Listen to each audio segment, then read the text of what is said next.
Dude, what is he wearing? The voice cut through the buzz of the crowded high school gym, followed by a couple of laughs and a few snickers.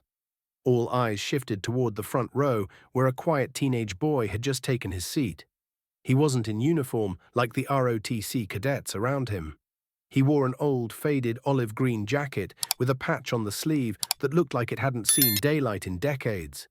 It hung off his shoulders awkwardly, clearly not designed for his build, and it looked completely out of place among the pressed blues and polished medals in the room. Some kids whispered, others snapped pics. "Looks like something from a thrift store," someone said. "Is he trying to cosplay as a soldier or what?" But the boy didn't react. He just sat still, hands resting on his lap, eyes forward. He didn't smile, didn't scan the room for validation. He just watched. Around him, rows of students and teachers buzzed with excitement for the Veterans Day Assembly, where a high-ranking officer was set to speak. The gym was decked out with flags, banners, and folding chairs filled with ROTC cadets, parents, and school staff. The boy, quiet and unmoved, looked like the only one not trying to impress anyone. That was about to change. After a performance by the school band and a few speeches, the microphone squealed slightly as the announcer cleared his throat. "Ladies and gentlemen, please welcome Major General Olivia Parkins." The applause erupted. She walked in with quiet confidence, her uniform crisp, her medals gleaming under the lights, her heels tapping the floor with authority. Everyone rose as she entered, as they should. She had served 3 tours overseas, earned commendations few ever will, and was known for her no-nonsense style. She climbed the small stage, looked out over the crowd, and then she froze. Her eyes locked onto something, or someone in the front row. The boy, the jacket. She didn't move for a second. The room went still with her.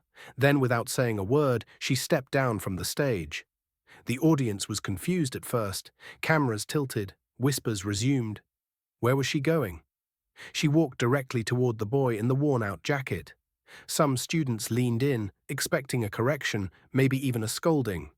Instead, she saluted. Sharp, full, military grade. Every student stopped breathing. The boy hesitated, eyes wide, but then he stood, slowly, and returned the salute.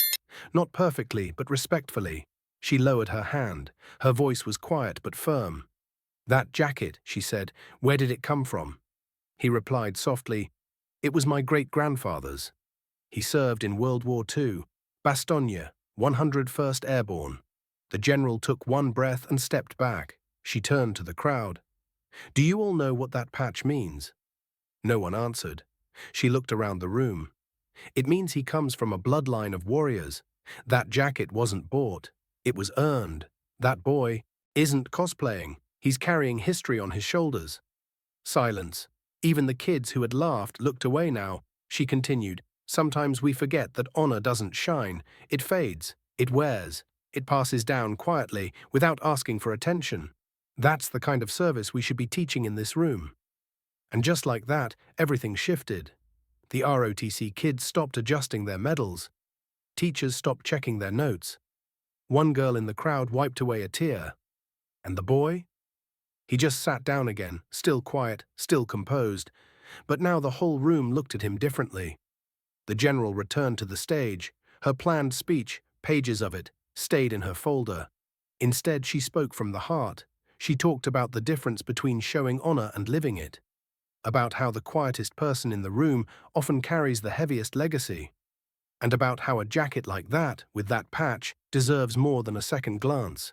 It deserves respect. After the assembly, students lined up, not to take selfies with the general, but to shake the boy's hand.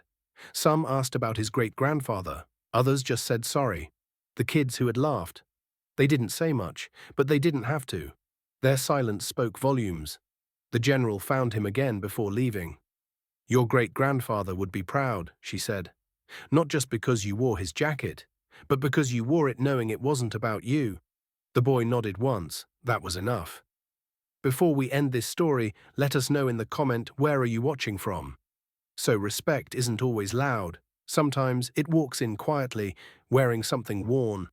And when real honor enters the room, you don't laugh, you stand. If this story touched you, subscribe to the channel and hit that like button and drop your thoughts below.